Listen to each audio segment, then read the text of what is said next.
Some people wake up every day looking for resistance. They don't want peace. They want reaction. They poke. They test. They apply pressure not because you did something wrong, but because they want to feel powerful. And most men fail right there. They raise their voice. They defend. They explain. They react.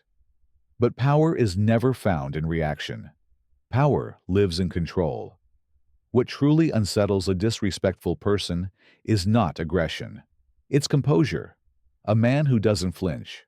A man who doesn't rush to speak. A man who chooses his response or chooses silence.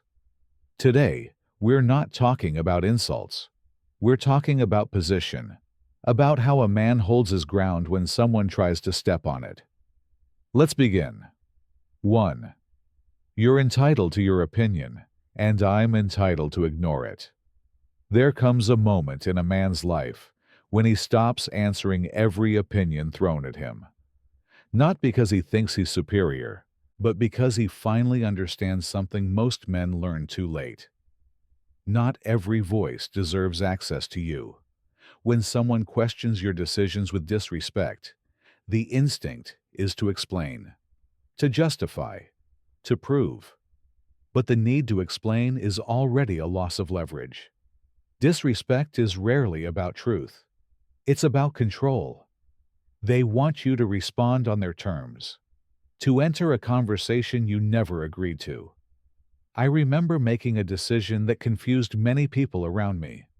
It wasn't safe. It wasn't conventional. But it was mine. An older man, someone I once respected, mocked it openly. He expected debate, resistance, emotion. I gave him none. I let his words pass without defense. And in that moment, something became clear. People often criticize not because they see clearly, but because your courage reminds them of their own compromises. When you stop reacting, you stop feeding insecurity. Stoic wisdom teaches this plainly. Your character is not shaped by opinions, only by your actions. When you ignore what isn't earned, you don't lose ground. You claim it. 2. I don't argue with people who thrive on disrespect. Not every disagreement is a difference of opinion. Some are invitations into chaos.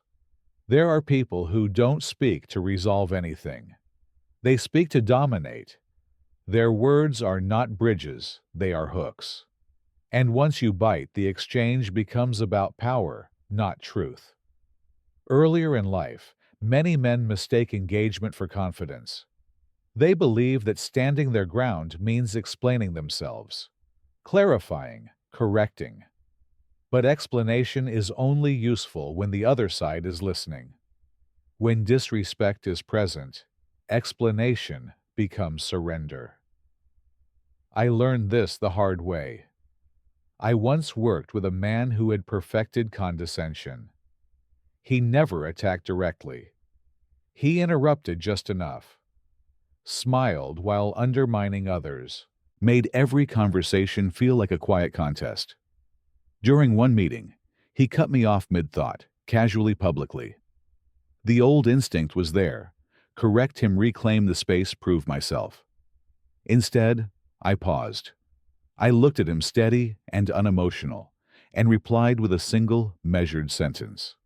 Then I stopped speaking altogether. No defense, no escalation. And something shifted. Because people who thrive on disrespect need your resistance to feel alive. They require friction. Without it, their posture collapses. Stoic wisdom teaches this clearly. You don't defeat disrespect by overpowering it. You defeat it by refusing to participate. A man rooted in self-respect doesn't argue for dominance. He doesn't compete for attention. He knows that some battles aren't avoided out of fear, but out of maturity. When you stop stepping into someone else's disorder, you reclaim your own authority. 3. Thanks for your input. I won't be holding on to it. Some comments aren't meant to help. They're meant to linger. Subtle digs, passive remarks, Opinions offered not to contribute, but to destabilize. At a certain point in life, a man understands this. Not everything you hear deserves a place inside you. This response isn't sarcasm. It isn't aggression. It's filtration. I once had a colleague who specialized in criticism. He never built much of anything himself, but he always had something to say about what others were doing. During a meeting after I shared an idea I'd worked on carefully, he muttered a dismissive remark under his breath, just enough to be heard. He was testing for reaction, waiting for tension. I looked at him and said calmly, "Noted. I won't be keeping that." And then I moved on. No explanation, no justification. The air changed. Because disrespect depends on emotional transfer. Once you accept the weight of someone else's bitterness, it becomes yours to carry. When you refuse it, the exchange ends where it began.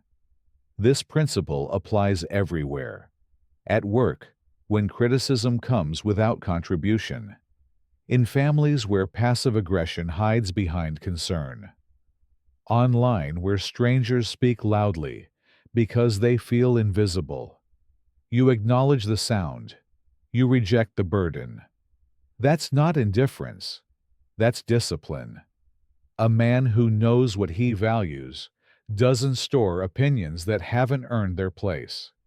He travels lighter, clearer, unmoved. And that clarity is exactly what unsettles those who hope to shake him. 4. That attitude won't take you where you think it will. There are men who mistake sharpness for strength. They believe that being abrasive makes them formidable, that cutting others down makes them look decisive, dominant, untouchable. At first, people tolerate it, not out of respect, but out of avoidance. They laugh politely. They stay quiet. They choose distance over confrontation. But silence should never be confused with approval.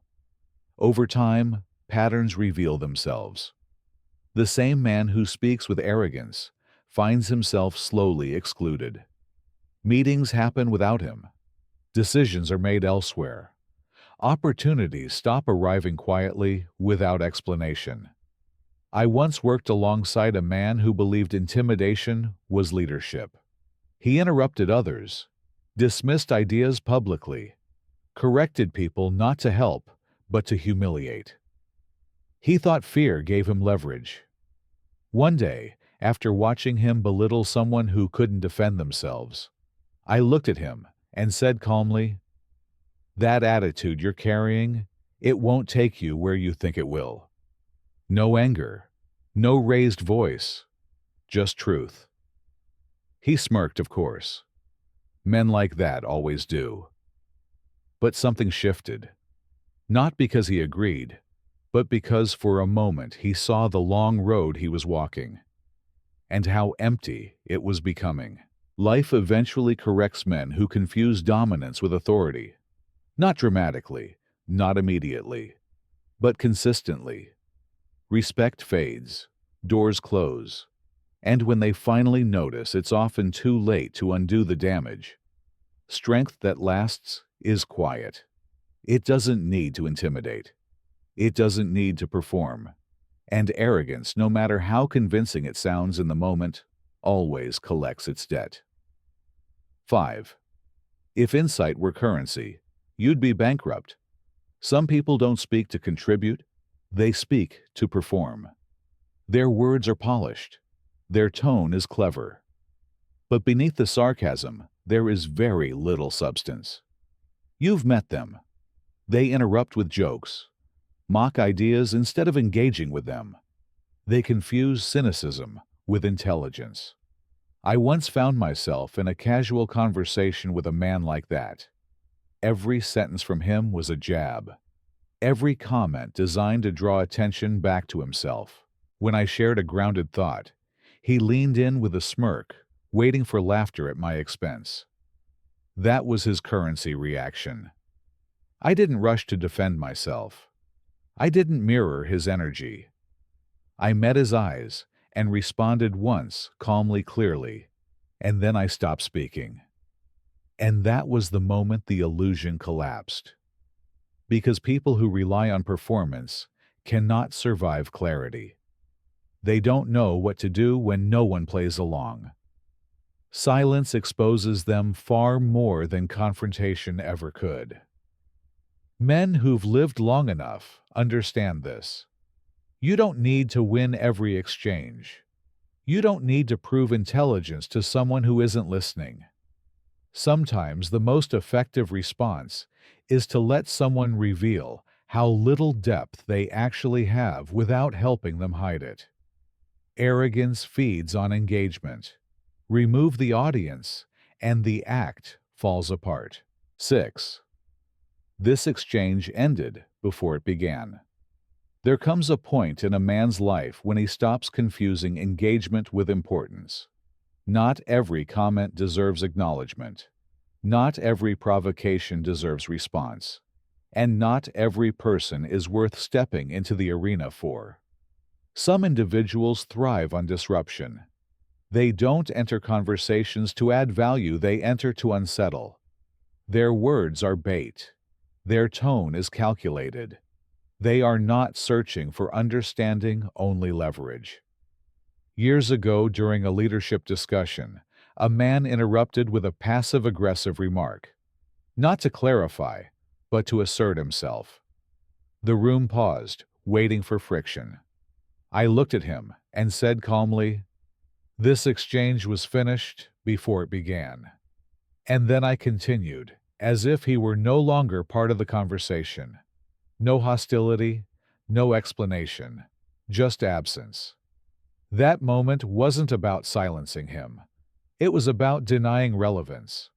Provocateurs depend on emotional access. The moment you grant it, they win. But when you refuse, when you remain composed and unmoved, they're left confronting something they fear deeply: irrelevance. Silence, when chosen intentionally, is not avoidance. It is authority. It signals that you are no longer available for emotional theft, for ego games, or for small battles that cost more than they're worth. At a certain stage, power becomes subtraction, not addition. Less noise, less reaction, less explanation. And when you operate from that place, people feel it. Not because you demanded respect, but because you no longer chase it. You don't respond to disrespect with noise. You respond with position. You don't need to dominate. You don't need to explain. At a certain stage, power becomes quiet. And when you carry yourself that way, the world adjusts without you raising your voice. If this resonated, you know why.